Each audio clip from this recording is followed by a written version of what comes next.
साथियों, कक्षा 9वीं के गणित का इतिहास से अभी हमारी सीरीज चल रही है। इसमें हम वैदिक गणित के एक महत्वपूर्ण सूत्र एकाधिकन पूर्वेण के संबंधित प्रश्नों को हल कर रहे हैं, जिसमें दो शर्तें होती हैं। इकाई की संख्याओं का योग 10 होना चाहिए। यहाँ भी आप देख सकते हैं 4 और 6 का योग 10 होता है। इसके अलावा यहाँ पर दहाई और सैकड़ा को मिलाकर 70 होता है। यहाँ भी दहाई और सैकड़ा को मिलाकर 70, या फिर यहाँ भी 0, यहाँ भी 0, यहाँ 7 है और यहाँ भी 7 है। तो ये दूसरे शर्त को भी पूरा करते हैं। तो इसका मतलब ये है कि इस प्रश्न को एकाधिकन पूर्वेण से बनाया जा सकता है, जिसमें 2 स्टेप होंगे। पहले भी हम देख चुके हैं, दोनों स्टेप हम फॉलो करते हैं। यहाँ 70 का 1 बढ़ाने से क्या हो जाएगा, 7 1 71 हो जाएगा, और यहाँ का 70 हमने ले लिया। उसके अलावा यहाँ का जो 4 है इकाई संख्या, और यहाँ पर जो इकाई संख्या है 6, इन दोनों का भी गुणा हमको करना है। यहाँ पर गुणा करना बिल्कुल सिंपल होता है। 0 का हमने 0 रख लिया, 7 एकम 7, और 7 का पहाड़ा हमने 7 के लिए पढ़ा 4 9, हमको मिलता है 7 7 49, और 4 का 6 से हमने गुणा किया तो यहाँ पर आ जाएगा 6 चौक 24। तो हमारे पास 2 पद जो हल करके हमको प्राप्त करने थे वो हमारे सामने रखे हुए हैं, 497024। तो इसको हम सही क्रम से जमा के लिखते हैं। 4 ये इकाई है, दहाई, सैकड़ा, हज़ार, 10,000, लाख।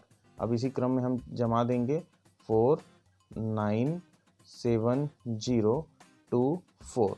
ये हो गया हमारा 4,97,024। इसका एकदम सिंपल, एकदम छोटा सा, एकदम साधारण इसका उत्तर। फिर से एक बार समझेंगे, एकाधिकन पूर्वेण में करना क्या होता है।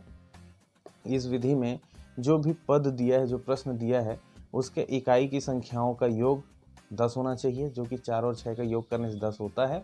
दूसरा, यहाँ पर जो दहाई का अंक है, इसके दहाई के अंक के बराबर होना चाहिए, और सैकड़ा का अंक भी आपस में बराबर होना चाहिए। तो आप यहाँ देख सकते हैं बराबर है, इसलिए इकाई को छोड़कर जो भी दहाई और सैकड़ा बचा है उसको हमने 1 बढ़ा के लिख दिया। ठीक है, तो इसलिए यहाँ पर 0 और 7 बचा था, उसमें हमने 1 जोड़ दिया, ये 71 हो गया। और यहाँ क्या बचा था, 7 और 0, तो हमने उसको ले लिया और इनका हमने गुणा कर दिया। ठीक है, उसके बाद हमने इकाई संख्याओं का गुणा किया, 4 का 6 से 24। और लिखने का क्रम क्या होना चाहिए, जैसे इकाई का हमने गुणा किया तो उसका जो उत्तर आएगा उसको शुरू में, मतलब इकाई दहाई की ओर लिखेंगे, और जो दहाई और सैकड़ा का गुणा करने से जो उत्तर आया है उसको उसके बाद लिखेंगे।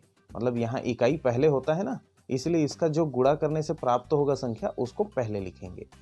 उसके बाद ऊपर जो बचे हुए संख्याओं का हमने गुणा किया है उसको इसके बाद लिखा जाएगा। इसलिए यहाँ पर 24 हमने पहले लिखा, फिर इसके बाद 4970 को हमने जमा दिया।